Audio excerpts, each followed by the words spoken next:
Un nez de panda trop gros qu'un enfant pourrait avaler, ou encore une couture de peluche qui se déchire facilement.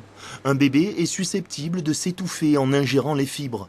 Voilà le travail de prévention, d'analyse des risques du laboratoire des douanes de Marseille. Les ingénieurs testent 8000 produits de contrefaçon par an et doivent, selon des normes précises, mesurer le degré de dangerosité, de toxicité. Illustration, avec cette peluche contrefaite, le chimiste lui met volontairement le feu avant de rendre son verdict. L'objectif de ce test, c'est de vérifier la vitesse de propagation de la flamme le long de la peluche. L'enfant doit pouvoir se débarrasser de la peluche rapidement. À l'issue de ce test d'inflammabilité, on va prendre des petits morceaux du jouet et on va vérifier si dans ces petits morceaux de couleurs différentes du jouet, on a des produits toxiques. Par exemple du chrome, du plomb, du cadmium, etc. qui pourraient être ingérés par l'enfant et occasionner des problèmes de santé.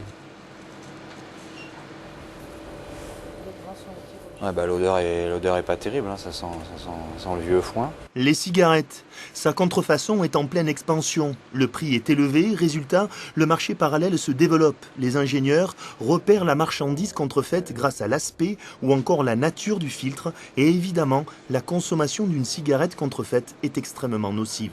Vous n'allez pas la fumer de la même façon. Donc ça veut dire que vous allez ingérer plus de nicotine, de goudron, de monoxyde de carbone. Donc ça, c'est un premier critère de dangerosité. Un autre critère de dangerosité très préoccupant, ce sont les métaux lourds.